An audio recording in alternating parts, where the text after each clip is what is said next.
Hello, friends, and welcome back to Malicious Compliance Stories. Next, we've got a story that perfectly captures why you should always be careful what you ask for, especially if you're a micromanaging boss. But before we begin, best way to support our channel is to leave comments, like, and subscribe with the turned-on bell so you won't miss the new video every single day. Here we go. Boss insists I follow his rules to the second, gets furious when I actually do. Some quick explanation. I work for a huge company in the customer service department. My job is mainly emails, so a customer will call, speak to a colleague who will create an issue form and send it to the correct warehouse. I sometimes have to take calls when it's urgent or serious. Because of this, I can't always take my assigned breaks right on time. This will be important later. Last week, my manager left for a new job, which sucks because he was awesome, and the guy covering for him, let's say if someone dropped a car on his head, I wouldn't lose sleep over it. Anyway, right off the bat, on the very first day, new manager, M, starts barking orders. I already knew him as a very good friend/colleague, worked under him for months. I'd previously spent 30 minutes talking to said colleague because M made her cry and hate the job. I used to carry out some extra jobs for the previous manager, but something had happened and I no longer wanted to do it. I informed my old manager, who understood. There were two of us doing this job. Let's call this colleague C. M basically questions people like it's an interrogation. I've gone as far as to say to people in passing, if I fart, I swear he'll expect me to tell him how it smells. M told me off on the second day for not taking my breaks at the correct time. I tried to explain that this isn't always possible. If I get an issue form 5 minutes before my break and it takes 20 minutes to fix, I'll just go for my break after and still have the same amount of time. M, that's not acceptable. You're expected to be available to take any issues outside your allocated break times. Me, I understand, but again, M, enough. I've already told you already. Let this be the last I hear of this. Okay. The following day, M approached C and told her she's expected to carry out the old extra task, and I am too. C, has M told you about extra task? Me, no, what's up? C, he wants us both to do, explains New Way. Me, yeah, I'm not doing it. I told the previous manager I was dropping it. C, okay. 5 minutes later, M messages me. The following is a copy and paste. M, C tells me you don't want to do the extra task. Why? Me, I have my reasons for not wanting to take on the responsibility. C, then please explain them to me, as I'm making a reasonable management request for you to support your team. Me, sure. I don't want to because it's not part of my role. I'm not obligated. I am underappreciated and I get nothing extra from it, and a few other private reasons I don't want to discuss. M, wow. Well, thank you for the support, OP. You're required to follow any reasonable management request given to you. I will pick this up formally with you. You will not be required to do anything that's not, as you put it, part of your job role from now on. Thank you. Me, you never formally asked me to. You told C to tell me. Couple more things were said, but not relevant. So yesterday, I get a call come through, which means it is important. Huge issue. I look at the time and it's 2:20 p.m. My break is at 2:30, but I take the call. Customer complains and explained the issue. I try to help. 2:29 approaches.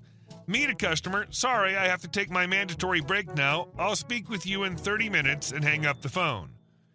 Evidently, the customer called back, spoke to someone else, and put a complaint in place, which ended on M's hands.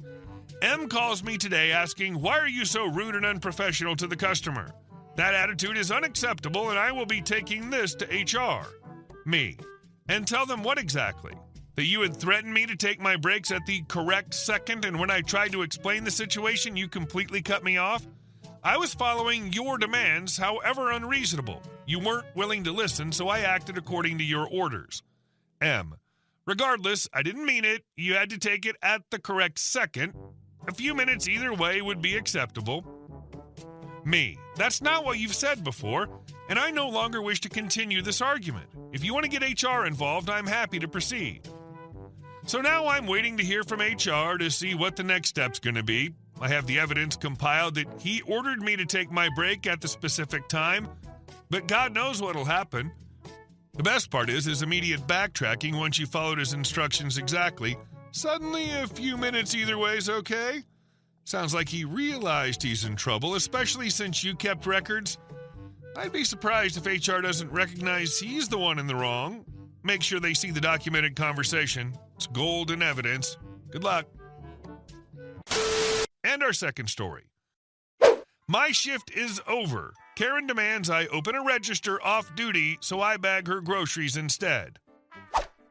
So I used to work for a grocery chain as a manager. One day, a different location in a neighboring city called my store and asked if we had any books of stamps we could spare as they ran out and weren't expecting more for a couple weeks. I said sure, and electronically transferred 20 books of stamps and said I'd drop them off after my shift. So my shift ended and I drove straight there. My house was not on the way, and walked in the company's manager uniform. I knew where the office was and walked upstairs, knocked on the door, and gave the manager on duty the stamps. Before I left, I decided to buy a 6-pack of beer and some snacks as I had the next 2 days off. I got in line, and there were 2 registers open and super long lines for both. One of the cashiers was the manager on duty, and we obviously had the exact same uniform. I even still had my keys and box cutter on my belt and name badge on. The lady behind me said, "Hello," and I didn't turn around. She tapped my shoulder, and I turned, and she lifted her arms up and gave me a WTF look. She said, "This is effing ridiculous. Look at these lines. Open up another register now." I didn't want to say I don't work here or I work at a different location because technically I did work there, and if I wanted to, I could use my credentials to sign on to their registers because I am a manager and our credentials work at any location. So instead, I said, "My shift is over. I'm not on duty, ma'am." Karen didn't like this response and started raising her voice, saying things like, "You're the effing manager. I don't care if your shift is over. You're getting paid no matter what, so open up a register. I'm not waiting in this line, and if I do, I will call corporate." She was wrong here. I wasn't getting paid no matter what, as my level of management was the step right below salaried. If I wasn't clocked in, I wasn't getting paid. In most other circumstances, and if the lady was polite instead of screaming at me, I honestly would have opened a register to kill the lines and just worked off the clock for a few minutes, no biggie.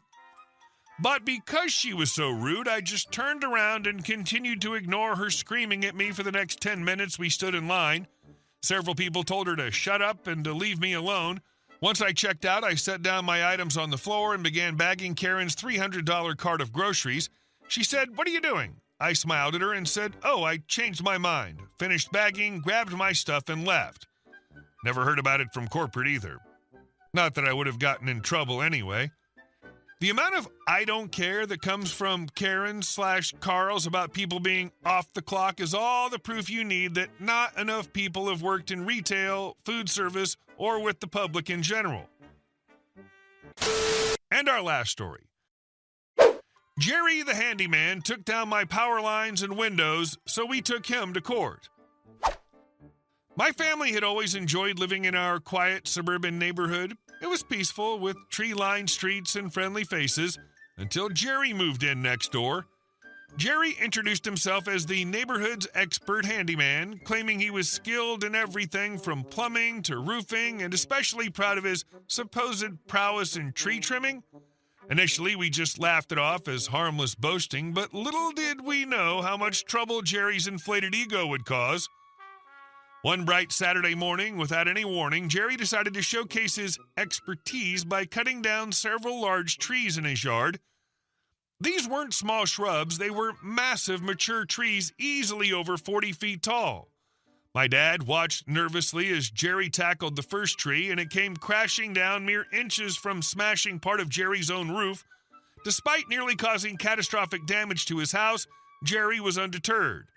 Emboldened, he moved on to a much larger tree dangerously close to our property line. My dad tried to reason with him, shouting cautiously from our deck, "Jerry, that one's too big. You should call a professional."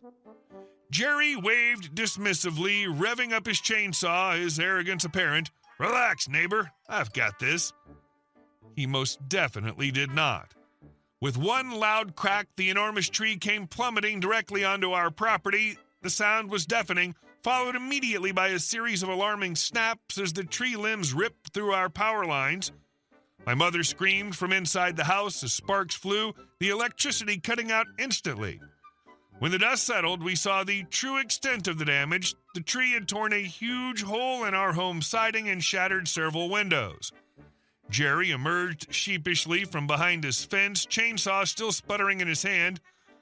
"Well, accidents happen, right?" he said, trying to laugh it off. But my dad was not amused. He immediately called the police, who documented the incident thoroughly. Lawyers got involved soon after. Jerry stubbornly refused to admit fault at first, and it took months of back-and-forth legal proceedings and threats of further action for him to finally accept responsibility and pay for the substantial damages he'd caused. Instead of owning up and moving past it, Jerry took the entire incident personally, holding a bizarre grudge against our family. Suddenly, our previously peaceful neighborhood turned into a battlefield of petty annoyances and passive-aggressive acts. Jerry began throwing his dog's waste over our fence, littering our backyard. He'd rev up his oversized, obnoxiously loud truck late into the night, deliberately interrupting our sleep. My dad tried to approach him calmly one afternoon. "Jerry, can we just move past this? We've lived next to each other for a while." Jerry sneered back, "Maybe you should have minded your business about my trees, huh?" The harassment escalated to the point where we dreaded going outside or encountering Jerry at all. Finally, after enduring months of stress, interrupted sleep, and cleaning up after Jerry's dog, my dad had enough. He filed a lawsuit against Jerry for disturbing the peace and harassment. The court case brought our neighbors forward, each sharing their own Jerry horror stories. It became abundantly clear he wasn't just targeting us, he'd antagonized nearly everyone on our block. The judge sternly reprimanded Jerry, ordering him to cease his hostile actions immediately or face severe consequences. After months of suffering through his annoying tantrum, he finally put his house up for sale and moved. He wouldn't admit fault when he obviously cut down his own tree in his own yard and damaged your house? That's one hell of a defense mechanism. It's wild that instead of immediately apologizing like any sane person would, Jerry decided to make you guys his mortal enemies. Hey guys, thank you all for watching the video. I'll see you in the next one.